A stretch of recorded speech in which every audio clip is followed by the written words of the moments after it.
जैसा अन्न वैसा तन, ये हमने बहुत बार सुना है। लेकिन आज इस वीडियो के बाद आप इस लाइन को बोलना शुरू कर देंगे, जैसा अन्न वैसा मन। A very good afternoon everybody. मैं डिवाइन पावर शोभा आप सभी का बहुत ही स्वागत करती हूँ अपने आज के वीडियो में। 20 जून से मैं स्टार्ट करने वाली हूँ 10 days mindfulness session, harness the power of manifestation. And 6 जुलाई से मैं स्टार्ट करने वाली हूँ 21 डेज माइंड रीप्रोग्रामिंग सेशन। इन दोनों सेशंस के डिटेल्स को मैंने डिस्क्रिप्शन में मेंशन कर दिया है, चेक करें और अपना रजिस्ट्रेशन करवाएं। तो चलिए बढ़ते हैं आज के वीडियो की तरफ, टॉपिक की तरफ।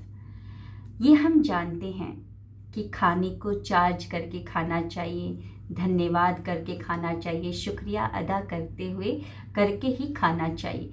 ये जानते हुए भी कुछ गलतियां हमसे हो जाती हैं।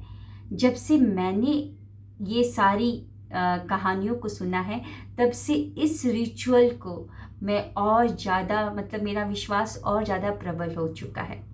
सो चलिए सुनते हैं वो सत्य घटना पर आधारित कहानियों को। तो सबसे पहले जो कहानी है कि कुछ संत जन निकले हैं दर्शन करने के लिए, यानी कि तीर्थ यात्रा पर निकले हैं। तो काफ़ी रात हो जाती है, तो वो लोग डिसाइड करते हैं कि इस गांव में जो अमीर इंसान है उसके घर पर ही रुकेंगे। तो उनसे परमिशन लेते हैं, बातचीत करते हैं कि हमको आज रात को रुकना है, कल सुबह सवेरे होते ही हम आगे अपना तीर्थ यात्रा पे निकल पड़ेंगे। अब रात को उस अमीर अमीर इंसान के घर में इतने सारे संत महंत जुड़े हैं और आराम कर रहे हैं, तो वो खाने का जो भोजन होता है उसकी व्यवस्था करवाता है। अब रात हो जाती है, भोजन पाकर सब सो जाते हैं, लेकिन सुबह पूरे उस मंडली में हलचल होती है।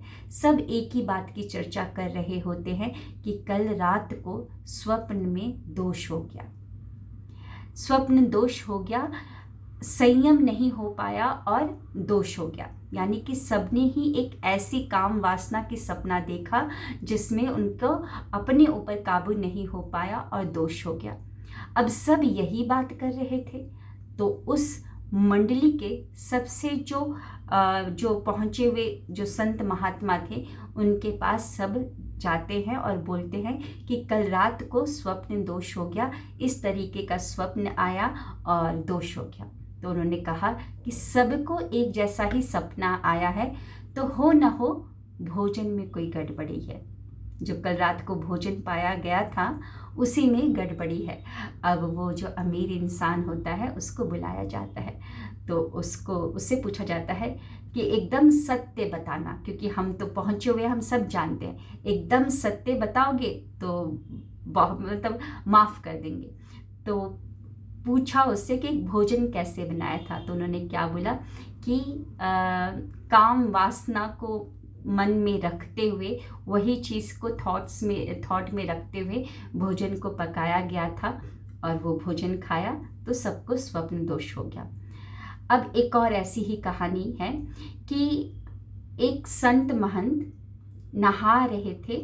नहाते समय एक जो माता जी होती हैं वो भी नहाकर निकल रही थी, तो एकदम से दो कि क्या बोलते हैं, जो उनको देखकर एक गलत दृष्टि से देख लिया। तो अब अपने जो मंडली के जितने भी शिष्य होते हैं उन सबको बुलाया गया और भी लोगों से विचार किया कि आज तक कभी ऐसा नहीं हुआ, लेकिन आज ही ऐसा क्यों हुआ। कभी ऐसा नहीं हुआ कि कभी मैंने किसी को ऐसी दृष्टि से नहीं देखा। तो उन्होंने पूछा कि आज जो सुबह मैंने प्रसाद पाया था, वो प्रसाद कहाँ से आया था।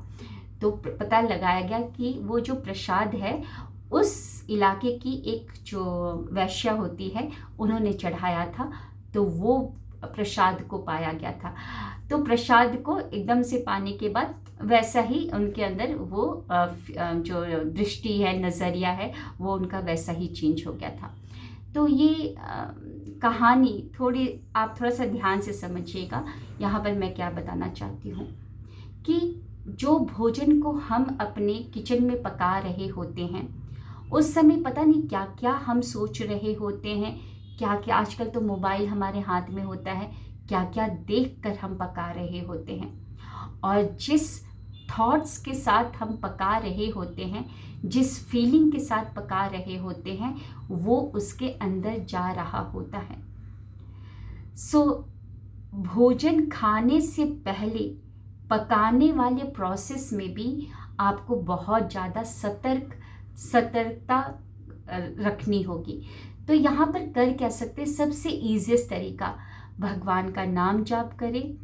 अदरवाइज भगवान को ग्रैटिट्यूड करके बोल सकते हैं, थैंक यू प्रभु, आज घर में भोजन पक रहा है, थैंक यू प्रभु इस आटे के लिए जिससे मैं रोटियां पकाकर अपने पेट को भरूंगी, मेरा परिवार का भी भरण पोषण होगा, थैंक यू प्रभु मेरे पास किचन है जिसमें बाहर बारिश हो, धूप हो, ठंड हो, कुछ भी हो, लेकिन मैं आराम से किचन में खाना पका सकती हूँ। यानी कि आपको कारण के साथ थैंक यू बोलेंगे तो बहुत अच्छा रहेगा, क्योंकि कारण के साथ अगर वो जो भी चीज़ का इस्तेमाल करें, अगर आप कढ़ाई भी बिठा रहे हैं गैस स्टोव पर, तो थैंक यू प्रभु इस कढ़ाई के लिए जिसमें मैं मीठी मीठी खीर बनाने वाली, जो भी आप बनाने वाले उसको बोल सकते हैं। थैंक यू उस गैस स्टोव का जिसमें आराम से मैं खाना पका पाती हूँ, ना धुआं का प्रॉब्लम, ना लकड़ियों को, सूखी लकड़ियों को इकट्ठा करने का प्रॉब्लम, आराम से लाइटर से जलाया और गैस चल पड़ती है और मैं खाना पका लेती हूँ। तो जितना देर आप